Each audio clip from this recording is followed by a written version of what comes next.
सलमान खान की आपने कुंडली देखी थी, उसके बारे में हमारे दर्शकों को बताइए। कुंडली में एक बहुत बड़ा दोष बताया जाता है कि मांगलिक दोष है। अब मंगल पहले घर में जब बैठ जाता है तो इंसान बहुत गुस्से वाला, जिद्दी, अपनी बात मनवाने वाला। राहु केतु को लेकर बहुत सारी भ्रांतियां हैं लोगों में, क्या सच है इसके पीछे? 11 मंगलवार करने से आपकी सारी विपत्तियां, कष्ट, दुख सब दूर हो जाएंगे।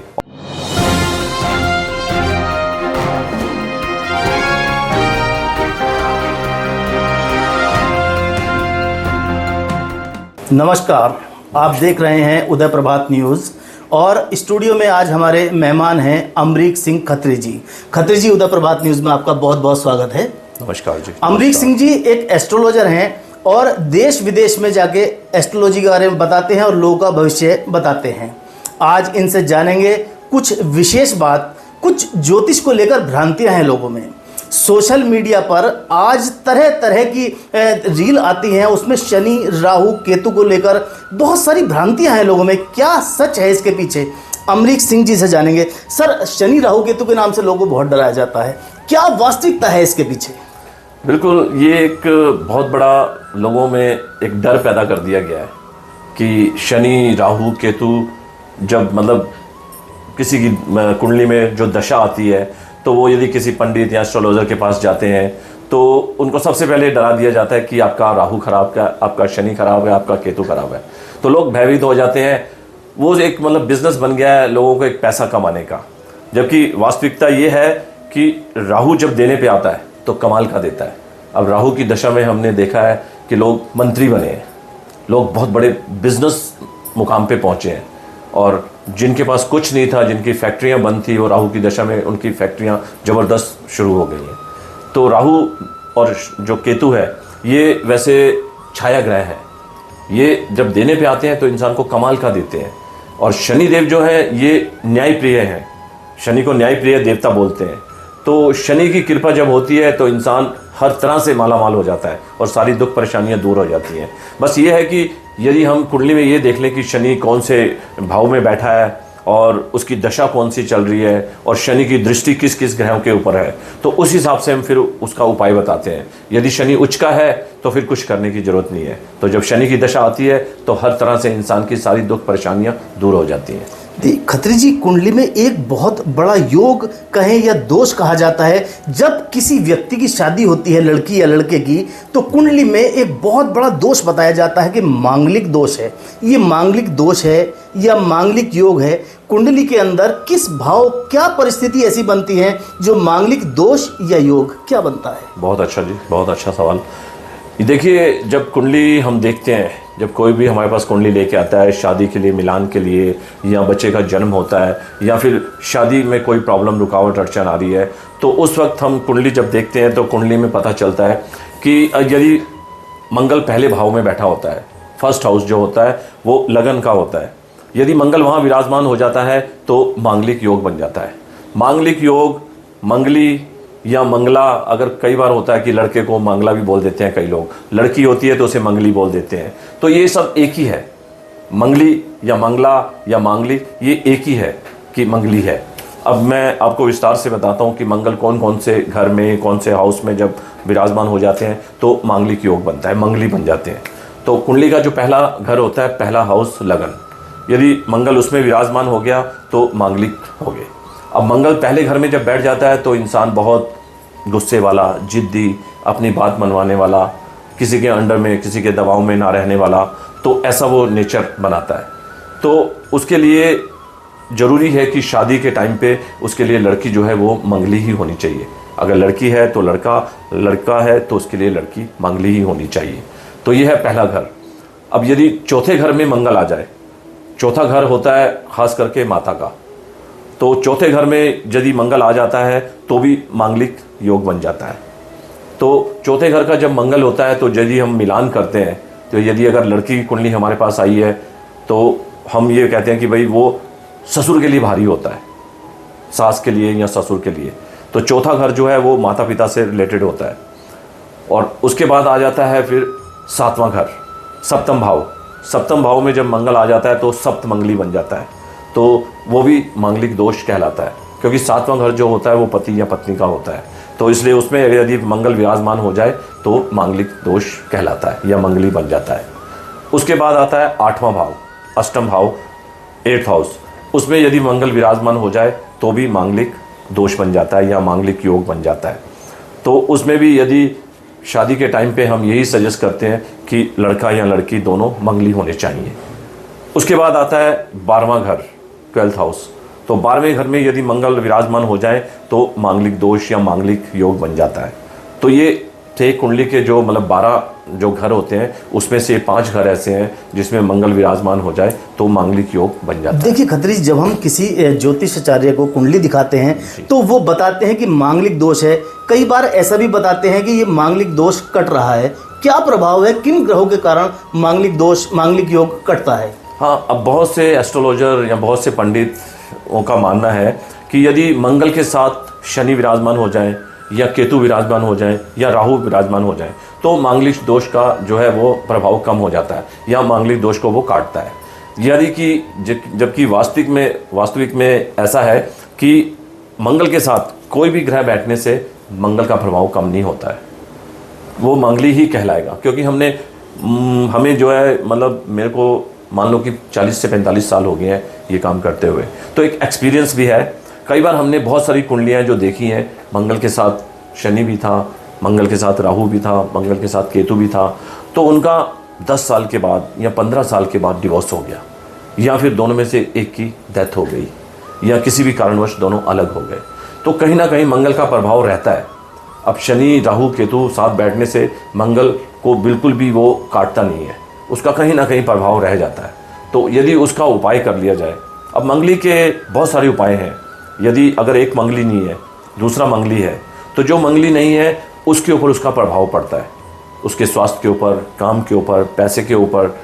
यदि उसका उपाय कर लिया जाए, अब उसका उपाय होता है कि जो मंगली नहीं है या फिर जो मंगली है उसका घट विवाह करवाया जाता है, यानी कि उसकी एक शादी पहले करवा दी जाती है। शादी से पहले वो कोरे घड़े से भी करवाते हैं कई बार हम, और कलश से भी करवाते हैं, और विष्णु की प्रतिमा से भी करवाते हैं। अगर कोई लड़की है तो विष्णु की प्रतिमा से करवा देते हैं, या कोरे घड़े से करवा देते हैं, या बड़ या पीपल के पेड़ से भी करवा देते हैं।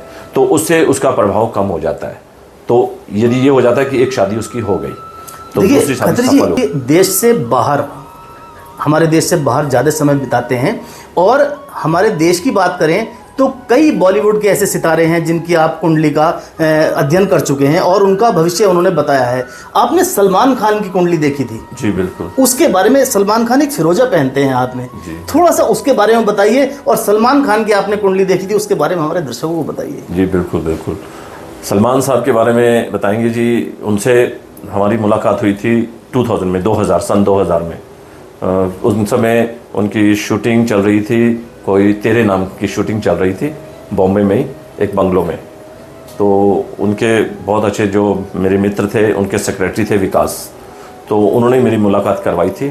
तो यदि उससे पहले अगर आप देखेंगे तो उसके हाथ में एक छोटा फिरोज़ा होता था, वो मतलब मुश्किल से कोई 15-16 कैरेट का होगा। आजकल देखते हैं तो काफ़ी बड़ा फिरोज़ा सलमान खान के हाथ में दिखाई देता है। फिर उसके बाद वो उससे जब मुलाकात हुई थी शूटिंग के टाइम पे तेरे नाम की, तो उस दौरान उन्होंने फिर कहा था, मुलाकात हुई जब, कि बड़ा फिरोज़ा चाहिए। तो उस दौरान मुलाकात हुई, फिर उनको बड़ा फिरोज़ा बना के दिया। उनकी फिर कुंडली बनाई हमने, और कुंडली में फिर हमने देखा सब सारी कुंडली, तो उनके फादर साहब से भी मुलाकात हुई। तो फिर हमने कहा कि भाई इनकी कुंडली में शादी का योग नहीं है। तो काफ़ी इस बारे में उनसे बातचीत हुई। तो वैसे तो वो मतलब बहुत अच्छे इंसान हैं, बहुत हेल्पफुल हैं, कई लोगों की बहुत मदद भी करते हैं। उनकी मतलब लाइफ में कमाल का नेम, फेम, पैसा, प्रॉपर्टी वो तो है ही है, वो तो सबको पता है। लेकिन पर्सनल लाइफ में वही जो शादी का सुख है वो उनको प्राप्त नहीं है। चलो हम भगवान से प्रार्थना करेंगे कि भाई अब भी उनकी वो शादी का सुख मिले और उनकी शादी हो जाए। देखिए अभी हमारे डिस्क्रिप्शन बॉक्स में जाएंगे तो खत्री साहब का मोबाइल नंबर मिलेगा। आप भी अगर अपना भविष्य जानना चाहते हैं तो खत्री साहब से उस नंबर पर संपर्क कर सकते हैं। देखिए देश दुनिया की तमाम ऐसी हस्तियां हैं जो खत्री साहब के साथ रूबरू हो चुकी हैं और जिन्होंने अपना भविष्य उनसे जानने का प्रयास किया है। बॉलीवुड में भी ऐसी अनेक हस्तियाँ हैं और राजनीतिक बड़ी कई ऐसी हस्तियाँ हैं जिनकी कुंडली का अध्ययन खत्री साहब ने किया है। बॉलीवुड में कौन कौन लोग हैं जो आज जिनकी कुंडलियाँ आपने देखी हैं? बॉलीवुड में वैसे तो बहुत से लोग हैं, कई फिल्म स्टार हैं, टीवी आर्टिस्ट हैं, बहुत लंबी लिस्ट है। अगर नाम गिनवाने जाऊंगा तो 40-50 नाम तो हैं ही हैं। तो हम भगवान से ही प्रार्थना करते हैं कि भी सबकी कुंडलियों में अच्छा, सबको सफलता मिले और सबकी जो मनोकामना है वो पूर्ण हो। देखिए, हम वहीं घूमकर अपने पहले सवाल पर अब वापसी आ जाते हैं। हमारा प्रश्न शुरू हुआ था शनि राहु केतु से। खत्री साहब, राहु को एक अचानक फल देने वाला ग्रह कहा जाता है, जैसा कि सोशल मीडिया पर चर्चा है। यदि मंगल के साथ राहु आ जाता है कुंडली के किसी भाव में, तो क्या फल होते हैं इसके?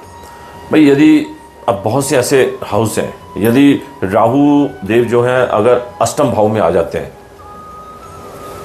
अष्टम नहीं सॉरी छठे भाव में, छठा भाव जो होता है वो शत्रु का होता है। अब राहु छठे भाव में यदि बैठ जाते हैं तो वो शत्रु नाशक हो जाते हैं। अब छठे घर में, जिसकी कुंडली में छठे घर में राहु विराजमान है, उनका शत्रु कुछ नहीं बिगाड़ सकते। शत्रु अगर आएगा उनके सामने ये सोच के कि मैं आज इनका ये कर दूंगा या इनको मार डालूंगा, लेकिन वो सामने आते ही वो परास्त हो जाएगा, शांत हो जाएगा। तो राहु देव की कृपा है, छठे भाव में होने से शत्रु नाशक हो जाता है। छठे भाव में और कौन कौन से ऐसे ग्रह हैं जो शत्रु नाशक योग बनाते हैं? मंगल यदि विराजमान हो जाए तो वो भी वही चीज़ देते हैं जो राहु प्रदान करते हैं, क्योंकि मंगल जो है वो साक्षात हनुमान जी की कृपा है उनके ऊपर। क्योंकि एक बार आपने ये स्टोरी सुनी होगी कि शनिदेव जो थे, उन्होंने किसी भी देवी देवताओं को नहीं छोड़ा, कोई ऋषि मुनि नहीं छोड़ा, सबके ऊपर जब जब वो आए तब तब उनके ऊपर विपत्ति आई। लेकिन एक पंडित ऐसे थे, रावण, जो बहुत ही विद्वान और सबसे बड़े पंडित हुए हैं। जब शनिदेव ने कहा कि मैं अब आ रहा हूँ, तो रावण ने कहा कि आ जाओ। तो शनिदेव जब उनके ऊपर गए तो रावण ने उनको उल्टा करके टांग दिया। तो आपको याद होगा, आपने कई बार सुना होगा, हर साल रामलीलाएं होती हैं, हर साल रावण को जलाया जाता है, लंका दहन होती है।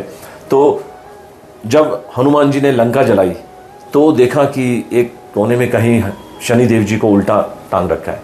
तो हनुमान जी उनके पास गए, जब पूछा कि शनिदेव आपकी दशा किसने की है, तो उसने कहा आपको पता है। तो उसने कहा मुझे छुड़ाओ, जल्दी छुड़ाओ, मैं बहुत कष्ट में हूँ। तो शनिदेव ने कहा मुझे जल्दी छुड़ाओ, मैं बहुत कष्ट में हूँ। तो हनुमान जी ने कहा कि पहले तुम्हें एक वचन कर लेना पड़ेगा कि मेरे भक्त के ऊपर जब जो मेरी पूजा करेगा उसके ऊपर तुम थोड़ा सा अपनी रियायत रखोगे और उसके ऊपर कोई क्रूरता नहीं करोगे। तो शनिदेव ने कहा ठीक है, तुम्हारी जो पूजा पाठ करेगा श्रद्धा से, मन से, उनके लिए मैं अपनी प्रसन्नता प्रदान करूंगा, उनके मैं सारे कार्य पूर्ण करूंगा। तो तब हनुमान जी ने उन्हें छुड़ाया। तो इसलिए मंगल जो है वो यदि शनि के साथ बैठ जाए तो बहुत ही अच्छा फल देते हैं। तो हनुमान जी की पूजा करने वाले को शनिदेव जो है कभी कोई कष्ट नहीं देते। और वैसे भी शनिदेव जो है वो न्यायप्रिय कहलाते हैं। अगर शनिदेव को प्रसन्न करने के लिए कुछ पूजा पाठ या उससे प्रति उनके मंत्र का उच्चारण किया जाए तो शनिदेव हमेशा प्रसन्न रहते हैं। शनिदेव उनके लिए प्रॉब्लम करते हैं, उनको कष्ट देते हैं जो कि बहुत ही अहंकारी होते हैं या जुर्म करने वाले होते हैं, पाप करने वाले होते हैं, उनको वो ज़रूर दंड देते हैं। तो इसलिए शनि की क्रूरता से बचने के लिए उनको प्रसन्न करना, उनकी पूजा पाठ, उनका मंत्र जाप करना बहुत अच्छा फल देंगे। और अंत में एक प्रश्न खत्री जी, अभी भौतिकतावादी युग चल रहा है। हर व्यक्ति इतनी भागदौड़ के युग में प्रतिस्पर्धा में लगा हुआ है। जीवन में समस्याएं, तनाव हर व्यक्ति के किसी न किसी तरह से जुड़ी हुई हैं। कोई एक ऐसा मूल मंत्र, कोई एक ऐसा उपाय बताइए जिससे सभी प्रकार की समस्याओं में व्यक्ति को रिलीफ मिले, निदान मिले। बहुत अच्छा, ठीक है, हम जाते जाते एक बहुत ही अच्छा सुंदर उपाय बताते हैं। क्योंकि आज की भाग दौड़ भरी जिंदगी में हर व्यक्ति परेशान है। कोई धन से परेशान है, कोई शारीरिक कष्ट से परेशान है, कोई अपने संतान से परेशान है, कोई अपने रिश्तेदारों से परेशान है। मतलब कोई ना कोई परेशानी हर किसी इंसान के साथ लगी हुई है। तो उस सभी परेशानियों के निवारण के लिए हम एक हनुमान जी का बहुत ही एक सुंदर उपाय बताते हैं, जिसे करने से सारी कष्टों से, सारी परेशानियों से इंसान को मुक्ति मिल जाएगी और हर तरह से अच्छी जो है वो ज़िंदगी व्यतीत करेंगे और अच्छा फल मिलेगा। पारिवारिक सुख शांति के लिए, घर में बरकत के लिए, धन के लिए, हर तरह से सारी परेशानियां खत्म हो जाएंगी और हर तरह से जीवन में सुख संपत्ति और खुशियां आएंगी। तो ये एक उपाय आप नोट कर लीजिए। एक मंगलवार के दिन पीपल के पत्ते लेने हैं आपको, 11 पीपल के पत्ते, उनके ऊपर सिंदूर से जो ऑरेंज कलर का सिंदूर आता है, हनुमान सिंदूर, उससे आप राम लिखेंगे। 11 पत्तों के ऊपर राम राम लिख के उनका एक हार बना लेंगे और वो हनुमान जी को जाके आप अर्पण कर देंगे, हनुमान जी के गले में धारण कर देंगे। और उसके साथ साथ थोड़ा सा चमेली का तेल और सिंदूर, उसका घोल बना लेंगे और वो हनुमान जी की अगर बॉडी पे लगा दें और चांदी के वर्क ले लें, साथ में चांदी के वर्क लगा दें और हनुमान जी के आगे हाथ जोड़कर 11 बार ये मंत्र बोलेंगे, मंगल मूर्ति मारुति नंदन सकल अमंगल मूल निकंदन। ये 11 बार मंत्र बोलकर उनके आगे प्रार्थना कर दें कि हमें सारे दुख कष्टों से हमारी निवारण करें और हमें खुशियाँ प्रदान करें। तो इस मंत्र का 11 बार आपने ज़रूर जाप करना है। और ये मंत्र ऐसा है कि आप कभी भी इसका जाप कर सकते हैं। कोई भी दुख परेशानी, कोई भी कष्ट हो, वो सब दूर करने के लिए ये मंत्र बहुत ही कारगर सिद्ध होगा। तो ये 11 पत्तों का जो पीपल के पत्ते हैं उनका हार बनाकर राम राम लिखकर सिंदूर के साथ और घोल, चमेली का तेल और सिंदूर का घोल बनाकर और चांदी के वर्क, ये आप 11 मंगलवार कर दें। 11 मंगलवार करने से आपकी सारी विपत्तियां, कष्ट, दुख सब दूर हो जाएंगे और खुशियां आएंगी। हर तरह से हनुमान जी की आपके ऊपर कृपा होगी। देखिए, यदि आप भी किसी कष्ट, किसी समस्या से जूझ रहे हैं तो खत्री जी से संपर्क कर सकते हैं। और अगले एपिसोड में ऐसे ही किसी अन्य शख्स से आपको मिलवाएंगे। जब तक के लिए आप हमारे साथ जुड़े रहिए, देखते रहिए उदय प्रभात न्यूज़। नमस्कार।